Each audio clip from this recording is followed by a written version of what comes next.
पत्नी के प्रेमी को पति ने फर्जी पुलिसकर्मी बनकर उतारा मौत के घाट। पत्नी के पति के साथ अवैध संबंधों को लेकर खतापति। फिरोजाबाद के थाना टूंडला क्षेत्र में 25 फरवरी को एक शव मिला था, जिसकी पहचान ब्रजेश नाम के व्यक्ति से हुई थी। इसके सिर पर चोट के निशान थे। उसकी पत्नी द्वारा थाना टूंडला में हत्या का मुकदमा दर्ज कराया था। जब पुलिस ने गंभीरता से हत्या की जांच की तो उसने 50 जगह के सीसीटीवी कैमरा को खंगाल दिया। इसमें 2 व्यक्ति रामबाबू उर्फ पिंकी और सुमित पुलिस को संदिग्ध लगे हैं। पुलिस ने उनको हिरासत में लिए और उनसे पूछताछ की तो रामबाबू उर्फ पिंकी ने बताया कि मेरी पत्नी ममता से ब्रिजेश के प्रेम संबंध थे और वह उससे बात करता था, इसलिए मैंने पुलिसकर्मी बनकर उससे दोस्ती की और अपने दोस्त सुमित के साथ उसे शराब पिलाई और उसे बातों में लेकर पूछा कि उसे कितनी महिलाओं से अवैध संबंध है, तो उसने मेरी पत्नी ममता का भी नाम लिया और मुझे गुस्सा आ गया। फिर मैंने उसको लोहे की रोड से सर पर उसके प्रहार किया और उससे उसकी मौत हो गई। पुलिस ने दोनों हत्यारोपी को गिरफ्तार कर लिया है और जेल भेज दिया है। देखिए उत्तर प्रदेश फिरोजाबाद से जिला संवाददाता दीपक शर्मा की यह रिपोर्ट। 25 फरवरी को थाना टुंडला में एक हत्या का मुकदमा पंजीकृत हुआ था, जिसमें एक ब्रजेश नामक व्यक्ति जो खगरई नारकी का रहने वाला था, उसकी सिर पर प्रहार करके हत्या की गई थी। इस मुकदमे की विवेचना एसएचओ टुंडला द्वारा की गई।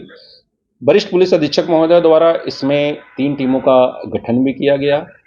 इसमें सर्विलांस की टीम ने भी अपना वहाँ से बीटीएस उठा करके काम किया। उसके बाद इसमें सीसीटीवी फुटेज कलेक्शन के लिए 3 टीमें बनाई गई। तीनों टीमों ने इसमें बहुत ही काम किया। उसके बाद करीब 50 जगहों स्थानों के सीसीटीवी फुटेज कलेक्ट किए। उसके उपरांत तो उसमें जो इसमें आरोपी थे उनके कुछ फुटेज हमें प्राप्त हुए। फुटेज के आधार पर कुछ हमें उनके फ़ोटो क्लियर मिले। उसके बाद पूरी टीम ने उसे कनेक्ट किया। कनेक्ट करने के बाद इसमें नाम प्रकाश में आया, एक राम बाबू है, दूसरा है सुमित बघेल।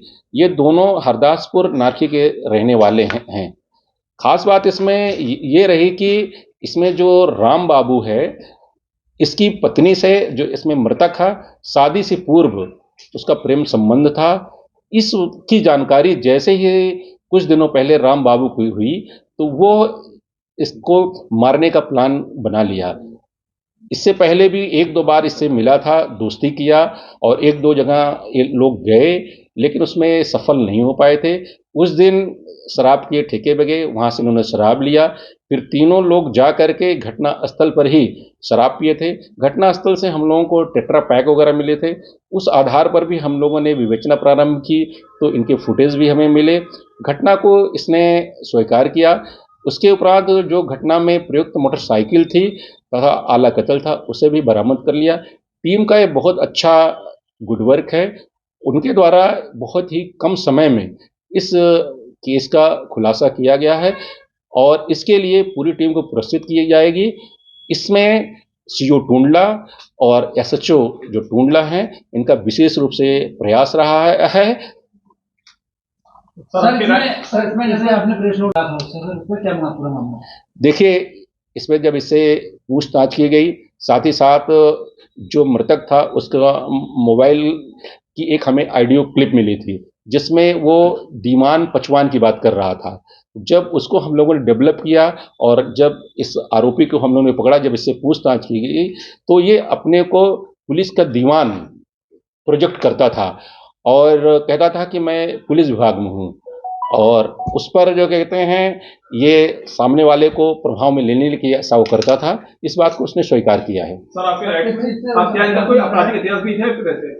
नहीं, इससे पहले कोई आपराधिक इतिहास नहीं था और ये पढ़ा लिखा है और बीपीएड भी किया हुआ है। क्या पत्नी का जब तुमको संबंध है तो क्या पत्नी भी सबके दायरे में है? क्या उनको जानकारी थी? नहीं, पत्नी से के बारे में जो हम लोगों ने अब तक की इन्वेस्टिगेशन किया है, उसकी संलिप्तता के बिल्कुल नहीं पाई गई है।